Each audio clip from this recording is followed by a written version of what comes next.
Hello dear student, welcome to back our channel Fun and Learn with Alka.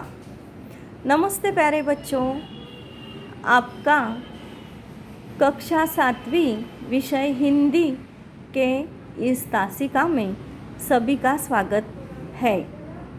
आज हम आवृत्ति का दूसरा पार्ट देखने वाले हैं।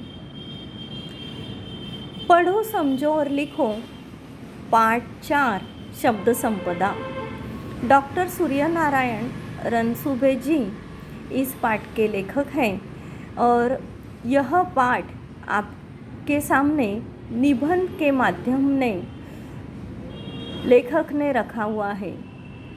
इस पाठ से हमें अपनी शब्द संपदा किस प्रकार हम बढ़ा सकते हैं इसके बारे में लेखक ने हमसे चर्चा की हुई है। यह पाठ से आपको प्रश्न के उत्तर एक वाक्य में लिखो, बड़े प्रश्न के उत्तर लिखो, वाचन का महत्व किस प्रकार इस पाठ से समझाया गया है, रिक्त स्थानों की पूर्ति कीजिए और शब्द वाटिका से यह शब्द याद करके रखने हैं। इस प्रकार से 3-4 वाक्य में उत्तर लिखो। भाषा का अर्थ क्या है, इसके कारण क्या हुआ है, भाषा समृद्धि कैसी होती है, शब्दों के बारे में लेखक के क्या विचार हैं, वाचन संस्कृति बढ़ाने से क्या लाभ होंगे। इस तरह के प्रश्न पूछे जा सकते हैं। और भाषा के ओर में 2 समान शब्द दिए हुए हैं, उसमें से एक उचित शब्द चुनकर आपको लिखना है। आगे हम बढ़ते हैं। आगे पाठ है 5 बसंत गीत। सुनो, पढ़ो और गाओ। बहुत ही सुंदर कविता यह है। बसंत ऋतु का वर्णन इस कविता में कवि ने किया हुआ है। कवि चंद्र प्रकाश चंद्र जी ने इस कविता में सजी आयो रे ऋतु बसंत सजी आयो, अजी गाओ रे ऋतु बसंत सजी आयो, इस तरह के शब्दों का उपयोग करके कविता को सजाया हुआ है।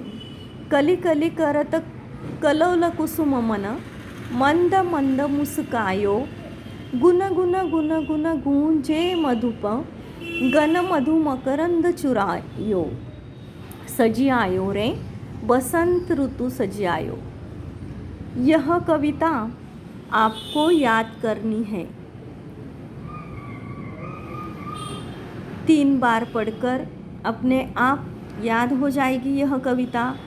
याद करके उसमें से जो यमक जैसे शब्द आए हैं उस शब्द का चुनाव करके उसके जोड़ियाँ लगानी है और कविता एक बार अपने कॉपी में लिख लेनी है।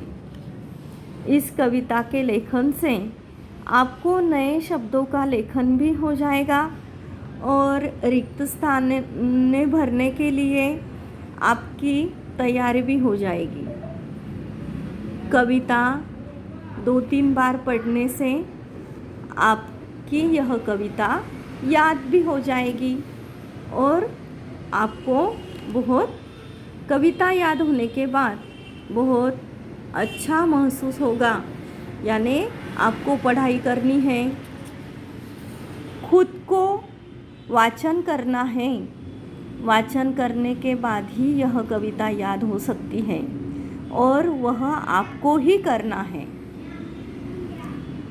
इस प्रकार यहाँ पाठ 5 बसंत गीत तक आपको प्रश्न पत्र में पूरा पोर्शन आएगा और इसकी तैयारी हमने की हुई है। आपको पढ़ना है, लिखना है और घर रहकर अपना ध्यान रखना है, स्वस्थ रहना है, मस्त रहना है और पढ़ाई भी करनी है।